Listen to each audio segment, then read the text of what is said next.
ওই যে অমরাবতীতে এক নতুন দেবী এসেছিলেন, তাই নৃত্যের আয়োজন করা হয়েছে। তাই তোমরাই তোমাদেরকেও যে অমরাবতীতে যেতে হবে। একই হ্যাঁ, হঠাৎ করে দেবরাজ আমাদের সকল কথা দিল। সত্যি। এই কথা কি যদি সত্যি থাকে, হ্যাঁ, তাহলে তো আমরা আর বিলম্ব করতে পারবো না। অবিলম্বে আমরা অমরাবতী যাবো।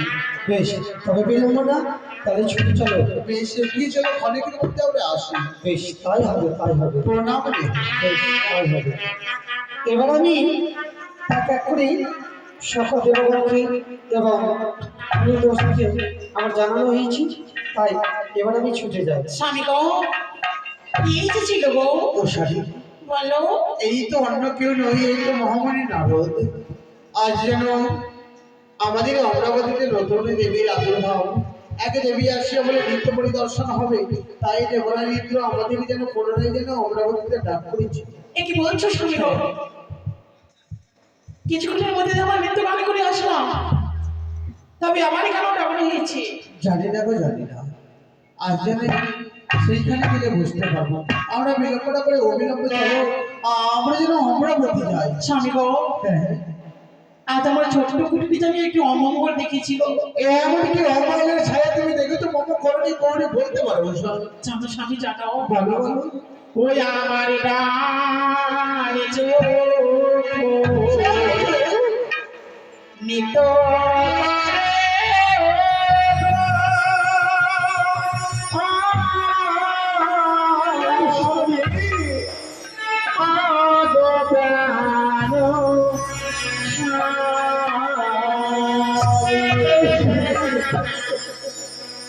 আমায়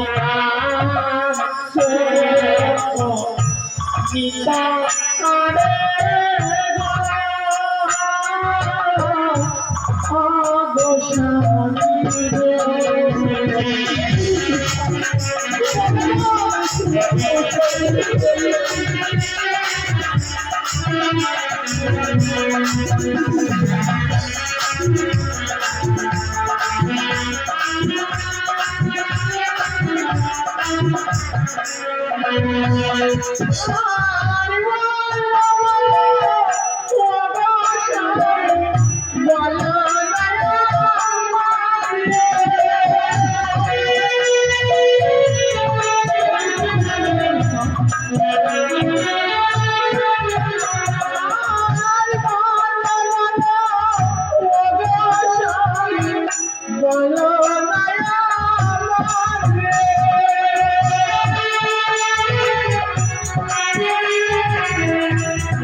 অনেক বিলম্ব হয়ে গেল।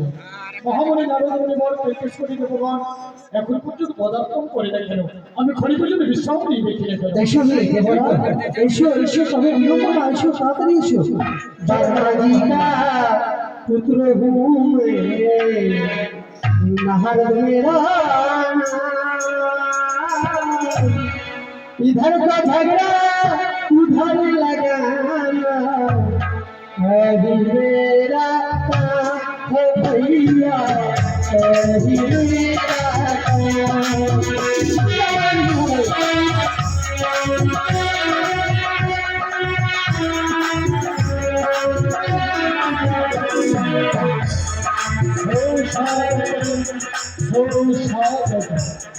हे देवादेव महादेव, हे माँ भवानी, निधि सिंहासन ग्रहण करो।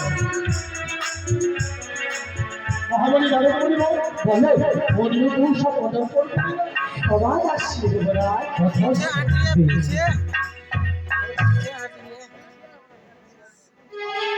চেয়ার নিয়ে এসো, দুটো চেয়ার নিয়ে এসো।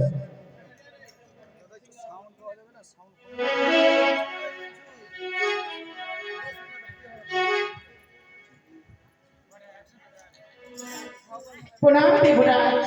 আজ বৃহস্পতি ভবভূষণ প্রণামী শতকোটি দেবগণ সকল দেবগণকে কিন্তু উষর প্রণাম অগো ঠাকুর ভূষণ বলতে পারো পুনরায় আমাদের কেন ডাকা হয়েছে? প্রসারে হ্যাঁ গো, তোমাদের দুইটি নদীর প্রসারিত করে তাকিয়ে দেখো স্বয়ং পদ্মাবতী আমার রমণাবতী পদার্থ প্রণাম করো তুমি নতুন আবির্ভাব প্রণাম তব চরণে জননী।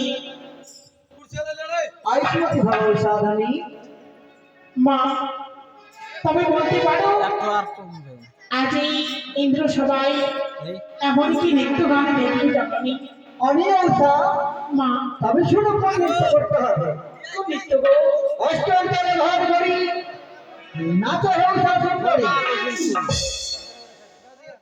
ভক্তগণে বাজারে ঘটি ভক্তনীয় প্রদান ঘটি কথায় কথায় করে নৃত্য করতে হবে এই কথা সব উপরে সে কি বলছো জননী? সত্যি বলি অগো ঠাকুর, কুশলে তোমরা আমার অঙ্গমুখের কথা যত্ন করতো যদি তোমরা এই নৃত্যকে পরিবেশন না করো উচ্চ মস্তক যদি আমার নিচু হয়ে যায় তোমরা বহুমুখী সত্যি না, তাহলে আর বিলম্ব না সুন্দর করে তোমরা নৃত্যকে পরিবেশন করো বেশ তাই হবে। আজ এই ইন্দ্র সময় আমরা নৃত্য গান আরম্ভ করছি। ওরে আমার সর্বসখী আমার সঙ্গে নৃত্য গান করবে। ও তোমরা দেখো গো আসিয়া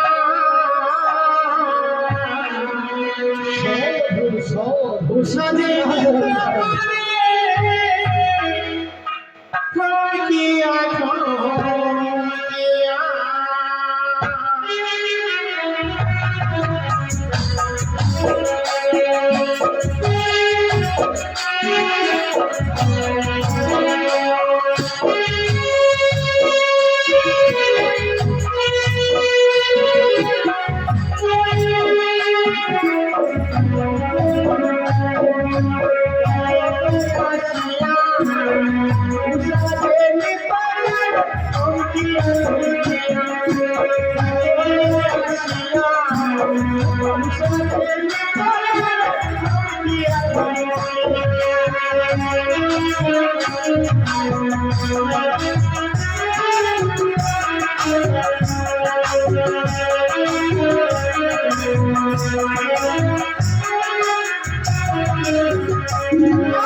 নৃত্য ভাগ্য করেছো বলে তোমাদের কর্মই আমি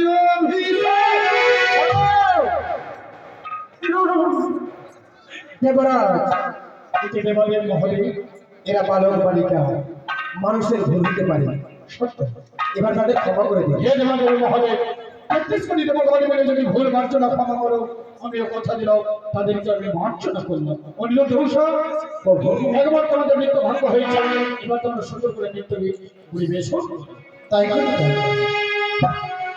আর বাঁধিয়ে যে ঘর সালে রাখো ঝঙ্কারে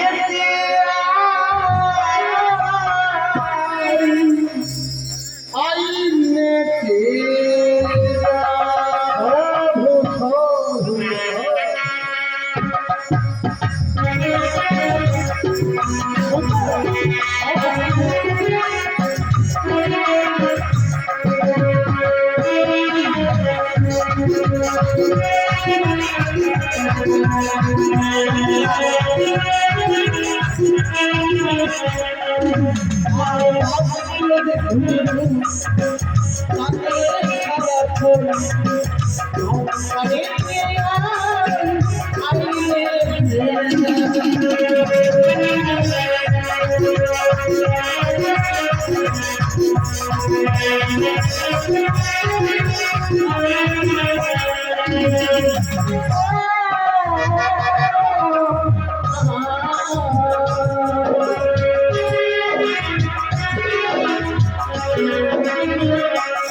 তুই মনে করেছিস নিত্য ভাগ্য বলে তোমাদের করলাম আমি কি করছেন আপনি দাদা? হে মা ভবানী, তাদের জীবনে বড় অহংকার হয়েছে বলে বারে বারে নৃত্যের ছন্দ ভঙ্গ করে নাই দাদা, সত্যি দেবমানের কাছে আমায় অপমানিত করেছে। তবে শুনে রাখবেন দাদা, দ্বিতীয়বারের মতো আপনারা তাদেরকে আবার ক্ষমা করে দেন। সরকারের ভুল হতেই পারে। কথা দিলাম তারা আমার সন্তান সমতুল্য, এবারের মতো আমি ভুল মার্জনা ক্ষমা অনিমত শুধু করে নেতৃত্ব পরিবেশন করে তাই হবে। সবাই আমাকে ক্ষমা অর্জনা করেছি, আজ আমি একটু আনন্দ করছি। স্বামী গো, তুই ভালো করে তবলা বাজাবে গো, আজ আমি যে একটু আনন্দ করছি।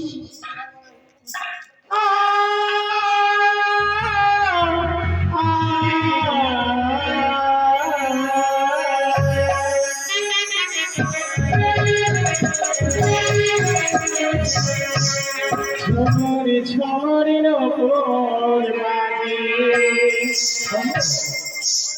আমার ঘুমটা খুলে তাই মরিলাম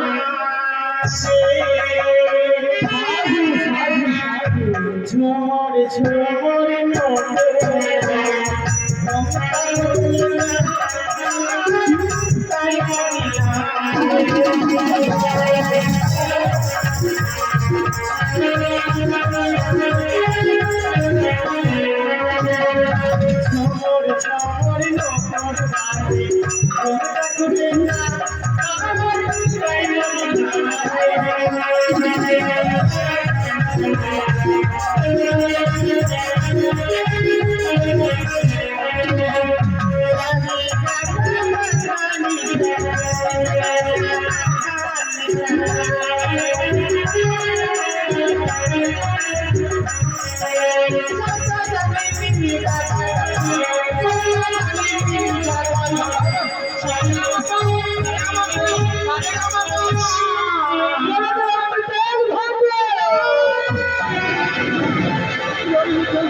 আমাদের জেলায় আমি অফিসার 10 বছরের জন্য যাও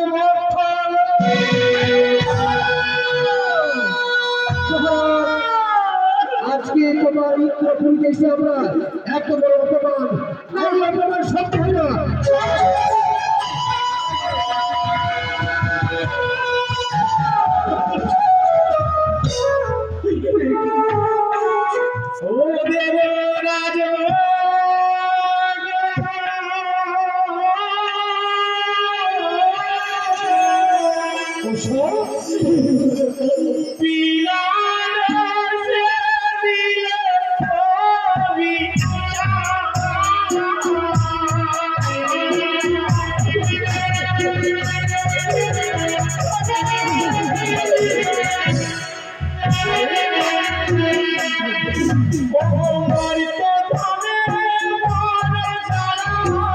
শহীদ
সাধনী যেই বাড়ি দেবতার মুখ থেকে একবার বের হয়ে যায় তার কখনো ফেরত হয় না। তোমাদেরকে যখন করেছি অভিশাপ, 10 বছরের জন্য মর্থ ভবনের পথে দিনে দিনে দুঃখ কষ্ট যন্ত্রণা বেদনা সহ্য করতে হবে।